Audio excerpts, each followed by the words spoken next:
Hello friends. तो आज हम बात करने वाले हैं दुनिया की पहली मलेरिया वैक्सीन के बारे में। तो आप सभी का स्वागत है आपके अपने यूट्यूब चैनल पे लक्ष्य सरकारी जॉब पे। तो चलिए टॉपिक शुरू करते हैं।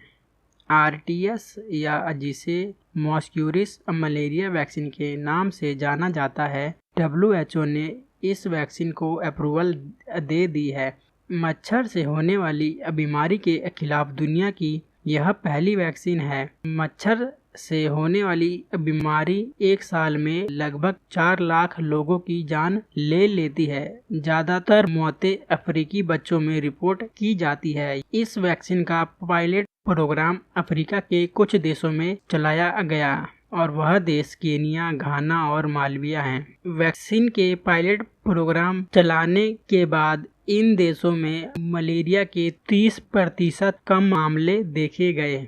मलेरिया वैक्सीन आरटीएस जो डब्ल्यूएचओ के अनुसार लगभग 30 वर्षों से बनाई जा रही है, 2019 में दुनिया की लगभग आधी आबादी को मलेरिया का खतरा था, जबकि ज्यादातर मामले और मौतें सब सहारा अफ्रीका में होती हैं। और सब सहारा की हम बात करें तो उसमें नाइजीरिया, कोंगो, मोजाम्बिक जैसे देश शामिल होते हैं। डब्ल्यूएचओ ने कहा यह घाना, कीनिया और मालवीय में 2 वर्षों में चाइल्ड हेल्थ क्लिनिक में यह वैक्सीन को और भी जोरों शोरों से प्रमोट किया जाएगा।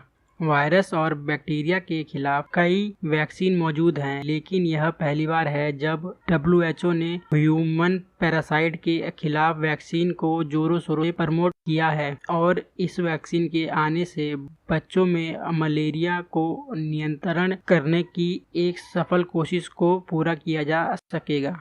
एक रिपोर्ट के अनुसार वैक्सीन बनने के बाद सबसे बड़ी चुनौती यह है उसकी फाइनेंसिंग और उसके प्रोडक्शन से जुड़ी है। जीएसके कंपनी ने यह बताया है कि वह 15 million dose of RTS vaccine की हर साल बनाने को रेडी हैं। उस वैक्सीन को वह 5% मार्जिन पर मार्केट में उपलब्ध करा सकते हैं। और अगर हम डब्ल्यूएचओ की माने तो इस साल 50 से 110 मिलियन डोज की आवश्यकता होगी और यह डिमांड हर साल इंक्रीज ही होने वाली है। मलेरिया को कंट्रोल करने के लिए उसे पहले अफ्रीकी देशों में कम रेट पे अवेलेबल कराना चाहिए, जिससे मलेरिया को कंट्रोल में किया जा सके।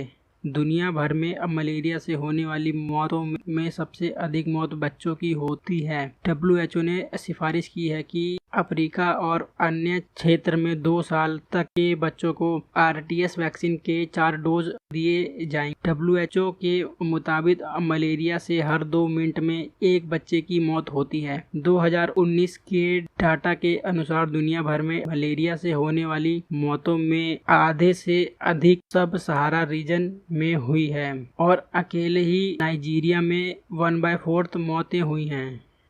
वैसे तो आप सभी को पता है कि मलेरिया मच्छर के काटने से फैलता है, लेकिन मैं इसमें आपको कुछ अधिक जानकारी देना चाहूँगा। मलेरिया प्लाज्मोडियम फैलिसेरियम पैरासाइट से फैलता है। एनाफोलिस मच्छर के काटने से इंसान के शरीर में दाखिल होता है और इस पैरासाइट की लाइफ साइकिल इतनी कॉम्प्लिकेटेड है कि इसकी वैक्सीन बनाने में इतने साल लग गए। और जब यह एनाफोलिस मच्छर किसी इंसान को काटती है तो वह प्लाज्मोडियम पैरासाइट रिलीज करती है, जो हमारी आरबीसी को नुकसान पहुंचाती है और इसकी वजह से बुखार, सिर दर्द, मांसपेशियों में दर्द और खून की कमी हो जाती है।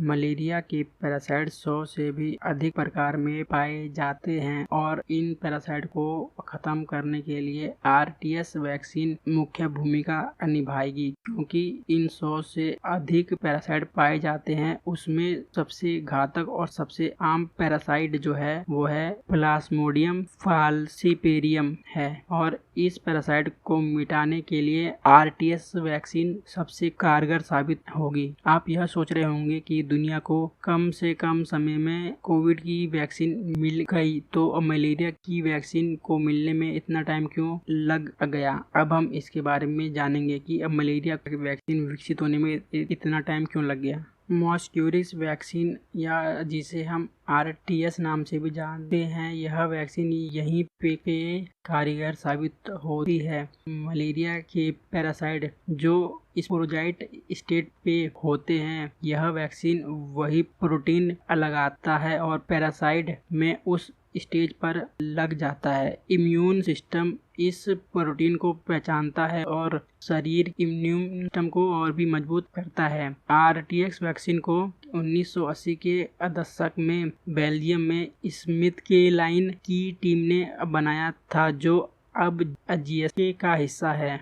R21 मैट्रिक्स या जिसे हम मैट्रिक्स M के नाम से भी जानते हैं, यह अब तक की मलेरिया की सबसे प्रभावशाली वैक्सीन है और इसकी प्रभावशाली क्षमता 77% है। और यहीं पर हम अगर RTS वैक्सीन की बात करें तो यह प्लाज्मोडियम फाल्सीपेरियम के खिलाफ काम करती है, जो 5 मलेरिया पैरासाइट में से एक है और सभी में सबसे घातक। RTS वैक्सीन को मॉस्क्यूरिक्स ब्रांड नाम से जाना जाता है। यह पहली वैक्सीन है जो कम से कम 75% प्रभावशाली, जो WHO के मलेरिया वैक्सीन के लक्ष्य को पूरा करती है। तो आपका वीडियो देखने के लिए धन्यवाद। Thank you for watching. Stay happy and healthy.